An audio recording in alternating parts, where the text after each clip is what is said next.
मेरी बातें समझना इतना आसान नहीं है।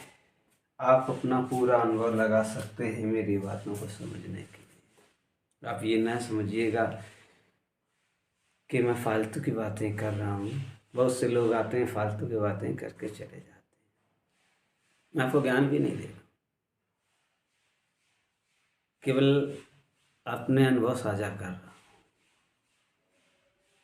और आप मानने ना मानने के लिए बिल्कुल स्वतंत्र हैं। और जब तक हमारी बात बिल्कुल ना माने, जब लग आपको सही से फील ना हो कि नहीं मैं सही कह रहा हूँ, लेकिन इतना बता रहा हूँ कि आपके जीवन में कहीं ना कहीं मेरी ये बातें उपयोगी सिद्ध जरूर होंगी। मैं आपको करेले का जूस पिला रहा हूँ जो कड़वा है।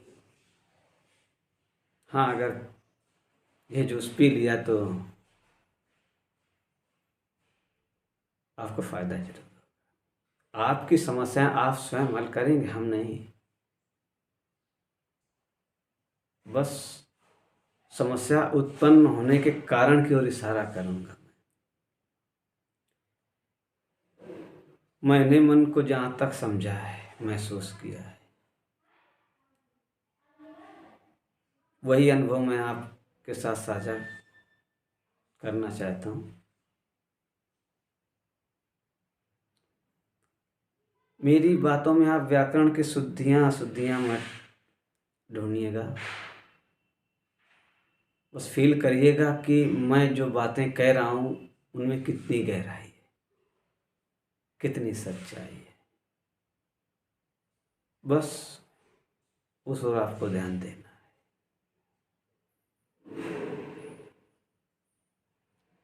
आज मैं एक अकेले मानव के हैसियत से आपसे बात कर रहा हूँ। आज मैं सारे रिश्तों को एक साइड करके बात कर रहा हूँ। आज उस हैसियत से बात कर रहा हूँ कि जितनी देर मैं आपके साथ ये मन की चर्चा करूँगा, ये मान लीजिएगा कि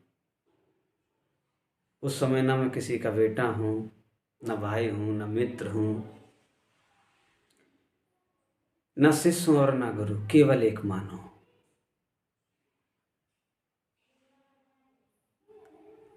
मैंने भी सुकून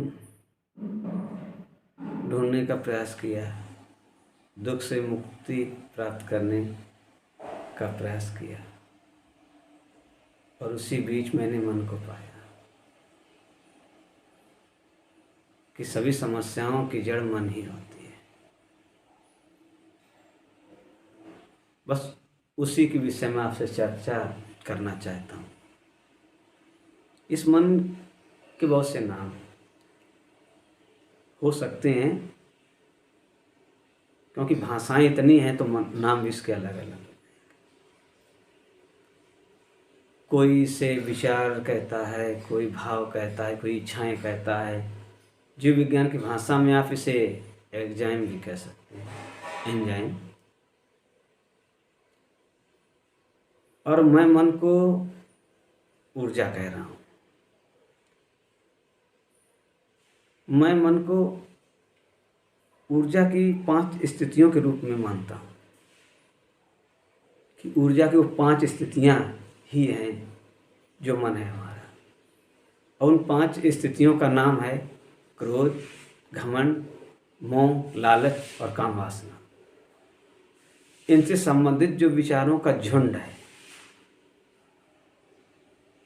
वही मन है हमारा।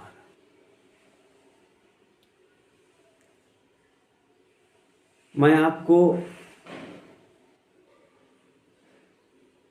एक बात बताना चाहता हूँ कि जो ये मेरी बातें हैं,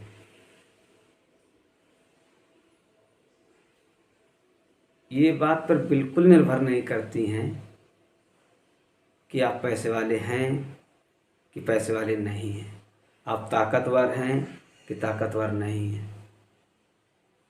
आप ज्ञानी हैं कि ज्ञानी नहीं हैं, आप पढ़े लिखे हैं कि नहीं हैं, आप स्त्री हैं या पुरुष हैं। पर बातें लागू जरूर होंगे, आप माने या ना माने, फील करिएगा, बात सही है, लागू जरूर होती है। और फीलिंग के आधार पर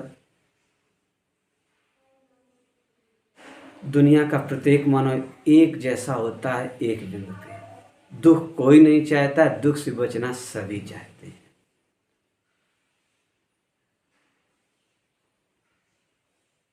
अब जैसे मान लिया जाए भूख, भूख भी तो एक दुख है।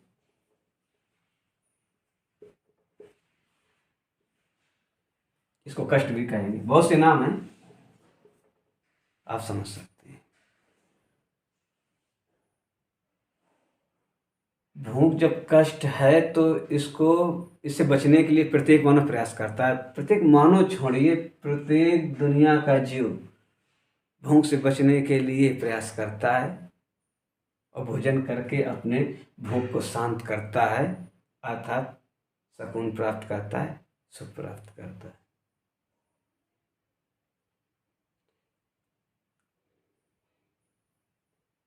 आज मैं आपको जो मन है वो विज्ञान की भाषा में बताऊंगा, साइंस की भाषा में बताऊंगा। मनोविज्ञान और दर्शन शास्त्र से अगर ये पांचों शब्द से संबंधित व्यवहार की बातें हटा दी जाएं तो ना तो दर्शन शास्त्र में कुछ बचेगा, ना मनोविज्ञान बचेगा। पूरा दर्शन शास्त्र और मनोविज्ञान लगभग इन्हीं 5 शब्दों के संबंधित व्यवहार की बात करता है। क्रोध, घमंड, मोह, लालच और काम वासना। इनके नाम अलग अलग हो सकते हैं, कोई कुछ कहेगा कोई कुछ कहेगा, लेकिन ऊर्जा की दृष्टि से ये एक ही होते हैं। आपने अगर हमारा वीडियो पिछले देखे हैं तो आप इन सबसे परिचित जरूर होंगे। और मैं आपको कोई नई बात नहीं बता रहा हूँ, ये सारी बातें आप जानते हैं। बुद्धि, शिक्षा, कल्पना एवं वास्तविकता में अंतर, अंतःकरण, आपकी मेमोरी, व्यवहार और एहसास। अगर इनके विषय में आप नहीं ध्यान दिया तो एक बार ध्यान दे लीजिएगा, क्योंकि तभी हमारी बात आपको समझ में आएगी। चलो अब अच्छा, हम पढ़े लिखों की भाषा में मन का एक बिंदु है उस पर चर्चा करते हैं। तो आपने क्रोध को तो कभी ना कभी महसूस किया होगा, अर्थात गुस्सा को, तामस को, बहुत से नाम हैं। तो थोड़ा सा ध्यान से सुनिएगा।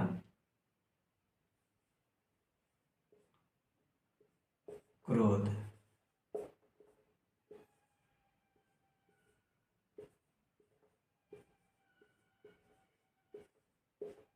सहनशीलता। हमारी हैंड राइटिंग पर भी मत ध्यान दीजिएगा, जो बताना चाहता हूँ उस पर ध्यान दीजिएगा। हमारी हैंड राइटिंग इतनी अच्छी नहीं है, काम चला लीजिए। तो आप अपने मन की स्थिति को झांक के देखिएगा कि जब आप में क्रोध होता है तो सहनशीलता नहीं होती, सहनशीलता होती है तो क्रोध नहीं। सारी बात आप अपने से फील करिए, तब आप दूसरों को समझ पाएंगे, क्योंकि जो अपना ही मन ना समझ पाया वो दूसरे क्या समझेगा। तो थोड़ा सा महसूस करने की कोशिश करिए कि जब आप में क्रोध की मात्रा बढ़ती है तो आपकी सहनशीलता कम होने लगती है, और जब क्रोध की मात्रा कम होने लगती है तो सहनशीलता बढ़ने लगती है। अर्थात सहनशीलता बढ़ाएंगे, क्रोध कम हो जाएगा, और सहनशीलता कम करेंगे, क्रोध बढ़ जाएगा। ये होता है कि नहीं, बस मायने यही रहता है कि ये होता है। अब यदि क्रोध को बराबर H अपान सहनशीलता,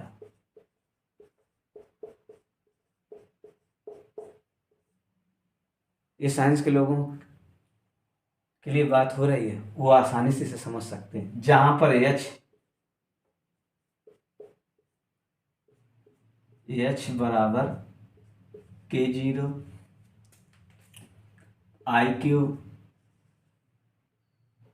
P0 और T0 एक नियतांक है।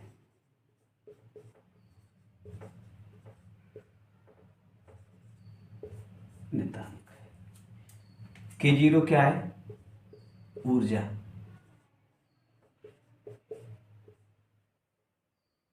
ऊर्जा की मात्रा।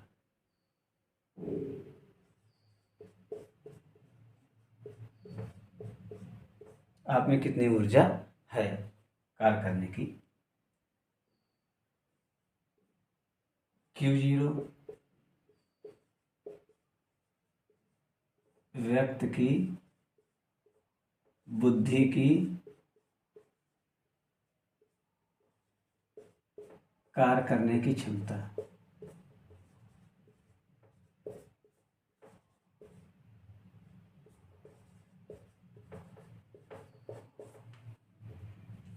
कि व्यक्ति की बुद्धि उस समय कितना कार्य कर रही है या कितनी विकसित है समझने के लिए स्थितियों को। और P0 व्यक्तियों का सपोर्ट।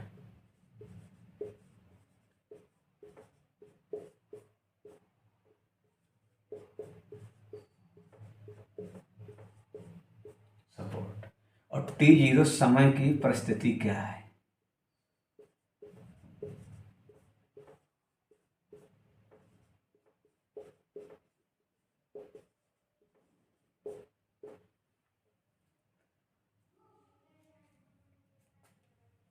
व्यक्ति की क्रोध का व्यक्ति जब क्रोध करेगा तो ये बातें भी उस पर निर्भर होंगी कि क्रोध में जो कार्य करने वाला है उसमें उस कार्य करने की क्षमता कितनी है, उसकी बुद्धि कितनी काम कर रही है, लोगों का सपोर्ट उसके साथ कितना है और समय की परिस्थिति क्या है।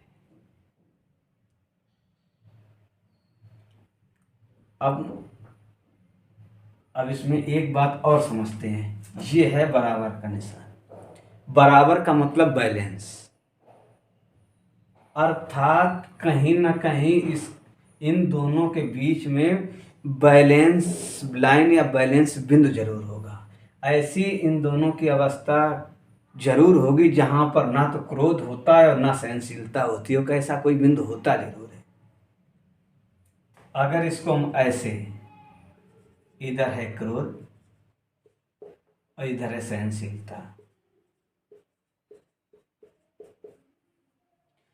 तो ये बैलेंस लाइन, इसी को एकाग्रता कहते हैं। जब व्यक्ति एकाग्र होता है तो उसकी सोचने की क्षमता बढ़ जाती है, यानी बुद्धि की क्षमता बढ़ जाती है। अगर इसको ऐसे कर दें तो ये एकाग्रता हो गई, ये है क्रोध ऊपर होगा या डाउन यानी नीचे होगा, ये स्थिति होती है। और फिर व्यक्ति कार्य करता है। हमारी मानसिक समस्या का एक बिंदु क्रोध भी है, जिससे हम जूझ रहे हैं, जूझते आए हैं, जूझते रहेंगे। इसी तरह दूसरे मानवों के साथ भी ऐसा होता है। अब मैं अगर इसी बात को बिना पढ़े लिखों की भाषा में बता दूं कि जो अपने आप को बिना पढ़े कहते हैं कि हम भाई पढ़े लिखे नहीं हैं, हमें नहीं समझ में बात आएगी, उसके लिए बता रहे हैं हम आपको। क्योंकि गुस्सा चाहे पढ़ा लिखा हो चाहे अनपढ़ हो, गुस्सा तो आता ही है।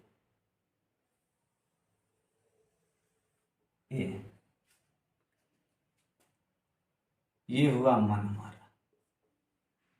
अब ये मायने नहीं रखता कि मन कहाँ है, पर है। बुद्धि, अंतःकरण,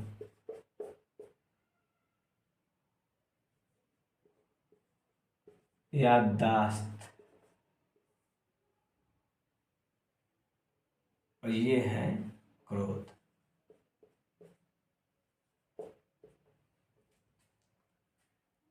अब ये मत ढूंढने लगना कि याददाश्त कहाँ पर है, अंतःकरण कहाँ है, बुद्धि कहाँ है, पर जो प्रक्रिया होती है दिमाग में, मैं उसकी बात कर रहा हूँ। अब जब क्रोध ने बुद्धि को ढक लिया, अब इस अवस्था में आप व्यक्ति को कुछ भी समझाएं, व्यक्ति की बुद्धि में नहीं जाएगा, वो वापस आ जाएगा। उसी समय जो याददाश्त और अंतःकरण बुद्धि से जुड़ा हुआ होता है, उसका भी कनेक्शन कट जाएगा। जो व्यक्ति की याददाश्त में पड़ा है कि क्रोध खराब होता है, वो भूल जाएगा। कार्य बुद्धि की कार्य करने की क्षमता जीरो होगी, क्योंकि क्रोध ने उसको ढक लिया है। जब कार्य करने की क्षमता बुद्धि की जैसे जीरो हो जाएगी, तो क्रोध में आकर व्यक्ति काम कुछ ना कुछ करेगा। अब क्रोध में आकर व्यक्ति क्या करता है, आप समझ सकते हैं कि आप क्या करते हैं या दूसरे क्या करते हैं। कोई नई बात तो नहीं है, या कोई नया व्यवहार तो नहीं बता रहा हूँ जिसको लगे नहीं नहीं क्या होता होगा। आप अच्छी तरीके से जानते हैं। हमने जो देखा है, गाली देगा, सर फोड़ेगा किसी का, वस्तुएं तोड़ेगा, कड़वे वचन बोलेगा, जिससे दूसरे आहत हो जाते हैं। क्रोध बढ़ जाए तो किसी की जान भी ले लेता है व्यक्ति,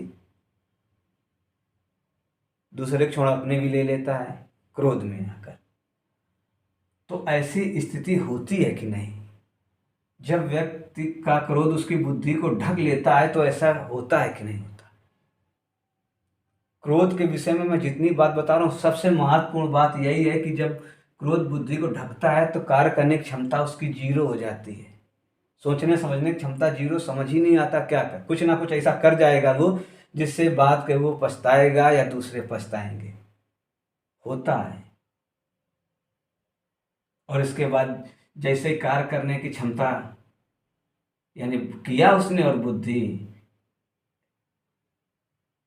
बुद्धि को क्रोध ने ढका, और कार्य करने के बाद क्रोध कम हुआ, बुद्धि खुल गई, याददाश्त में जो जानकारी पड़ी थी वो भी जुड़ गई, और जो उसका जमीर होता है अंतःकरण, वो भी जुड़ा। अब वो पछताएगा। होता है कि नहीं? अब फिर पछताने के बाद फिर कहेगा आप आज के बाद क्रोध नहीं करेंगे, लेकिन करेगा फिर वो। ऐसा होता है।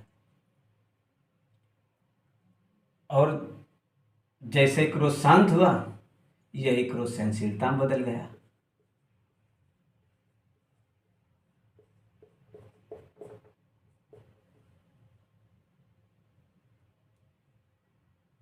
तो बस जो मैं क्रोध में बताना चाहता हूं कि क्रोध कितना करना है कितना नहीं करना है, वो आपकी समझदारी पर निर्भर है। इसका निर्णय मैं नहीं दे सकता। कोई दूसरा कैसे कर सकता है कि आपको कितना क्रोध करना है, कितना सहनशील रहना है? हाँ, बस मैं इतना बता सकता हूं कि आप चाहे क्रोध करें या सहनशील रहें, आपको फीलिंग जरूर मिलेगी। बैलेंस कर लिया तो फीलिंग मिलेगी, और वही फीलिंग आनंद होगी। क्रोध में आके कुछ किया तो फीलिंग मिलेगी, सहनशीलता में आकर कुछ किया तो फीलिंग मिलेगी। आप कार्य तो करेंगे ही, नहीं कार्य किए तो सोचेंगे जरूर। पर होता है ऐसा, इससे आप नहीं बच सकते हो।